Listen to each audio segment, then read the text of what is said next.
12시 많은 참여 바랍니다. 이어서 모닝 리포트 들어가겠습니다. 오늘은 목표 주가 상향 조정된 종목들이 다수 포진되어 있습니다. 첫 번째는 두산 에너빌리티가 되겠습니다. 원전과 그리고 SMR과 관련된 탑픽 종목으로 판단되어지고 있고요. 내년에도 체코 원전에 대한 기대감이 이어지면서 후속 수주까지도 보고 있는 상황입니다. 자, 원전에 이어 이 터빈 산업도 현재 개선 중에 있다고 하는데요. 점점 견고해지고 있는 두산 에너빌리티 내용 체크해 보셔야겠습니다. 자, 두 번째는 한국가스공사입니다. 역시 목표가 상향 조정이 되어 있고요. 추가 요금 인상과 대왕고래 프로젝트가 포인트입니다. 여기에 더해서 배당이 재개될 가능성까지 언급되고 있습니다. 자, 마지막으로 반도체 장비 넥스틴이 되겠습니다. 부진할 것이라는 수주 우려를 좀 날린 부분이 있고요. 꾸준히 늘어나고 있는 중국향 매출입니다. 내년에는 신규 장비까지 더해진다고 하니까요. 좋은 소식들이 많이 겹쳐져 있습니다. 내용들 알아보겠습니다.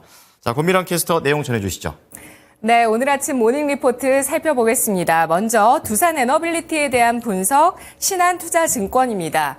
올해 에너빌리티 부문이 성장 가도에 올라설 준비 중이라고 분석했는데요. 연간 신규 수주 가이던스인 6조 3천억 원도 달성 가능할 것이라고 기대하면서 내년 에너빌리티 부문의 매출액과 영업이익은 각각 6조 9,800억 원, 3,310억 원으로 올해보다 0.4%, 35.8% 증가할 것으로 전망을 했습니다.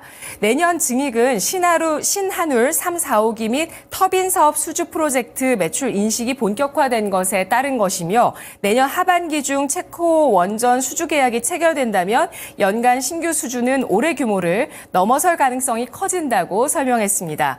현재 12개월 선행 PBR 1.7배의 수준이며 과거 후 시절 초입과 유사한 구간에 진입했다고 보고 있습니다. 과거 수주 호황, 원전 수출 기대감, 증폭 시기를 감안할 때 향후 밸류에이션 할증도 가능할 것이라고 판단했는데요. 목표 PBR 할증을 위해서는 체코 원전 수주 계약 체결, 후속 해외 수주 확보, SMR 관련 수주 확보가 필요하다고 합니다. 글로벌 메가 트렌드에 올라탄 대장주라면서 유틸리티 가운데 최선호주로 선정을 했고요. 투자 의견, 매수, 목표 주가는 실적 추정치, 밸류에이션 모두 상향 조정하면서 28,000원으로 상향 조정했습니다. 두산 에너빌리티의 주가를 보시면 올해 들어서 저점을 높이면서 우상향을 시도하고 있는 모습이고요. 어제 종가는 2750원에 마감됐습니다.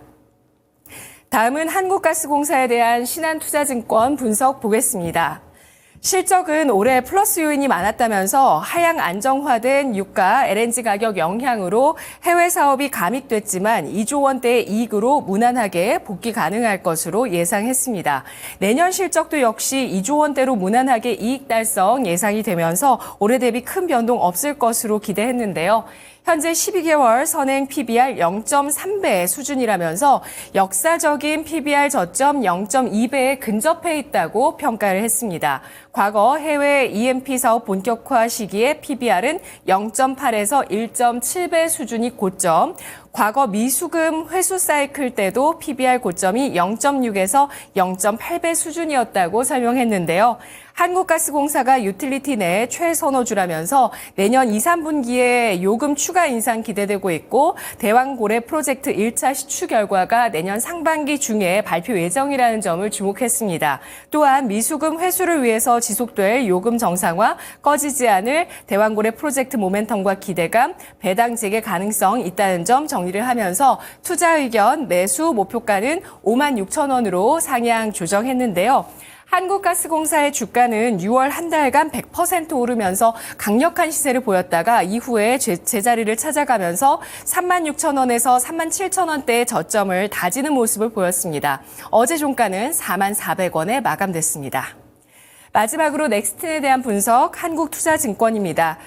3분기 실적은 우려를 날려버린 실적이었다라고 평가를 하고 있습니다. 3분기 매출액 347억 원, 영업이익이 144억 원으로 지난해 같은 기간보다 141%, 173%가 증가했고요. 전분기 대비해서는 각각 146% 증가, 흑자 전환이었습니다.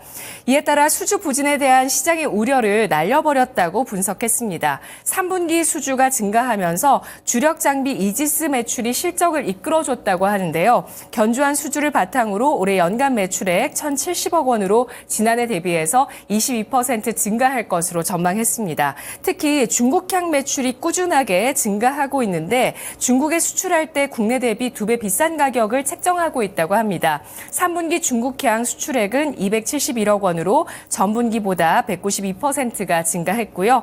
현재 중국 시장 내 합작법인 설립도 정상적으로 진행이 되고 있고 내년 하반기부터 매출에 기여할 것으로 보고 있습니다.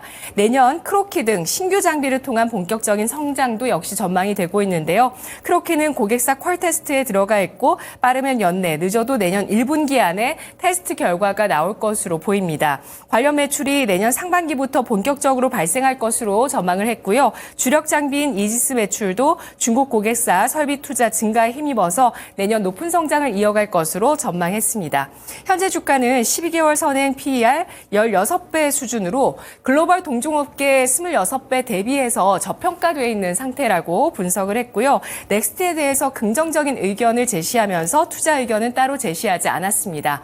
넥스트 내 주가를 보시면 9월 4만 원 부근에서 신저가를 찍고요. 강력한 V자 반등을 보였다가 약간 쉬어가는 모습을 보였습니다. 중국향 매출, 내년 신규 장비의 성장에 따라서 주가 이어서 상승세를 나타낼 수 있을지 주목을 해보시죠. 어제 종가는 59,600원에 마감됐습니다. 모닝 리포트였습니다.